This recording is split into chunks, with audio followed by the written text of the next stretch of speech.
మీద ఇష్టకామేశ్వరిగా అవతరించింది. కృతయుగం ప్రథమ పాదంలో భ్రమరాంబికామాత స్వయంభూమూర్తిగా ఇష్టకామేశ్వరి అయి ఇక్కడ వెలిసిందని స్థల పురాణం చెబుతోంది.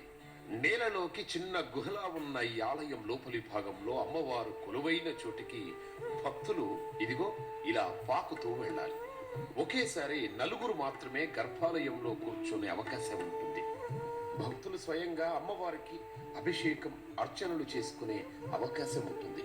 సాధారణంగా ఈ ప్రాంతంలో నివసించే చెంచులు అమ్మవారికి ఇక్కడున్న ఓ సాధకుడి సాయంతో నిత్య పూజలు సేవలు జరిపిస్తారు.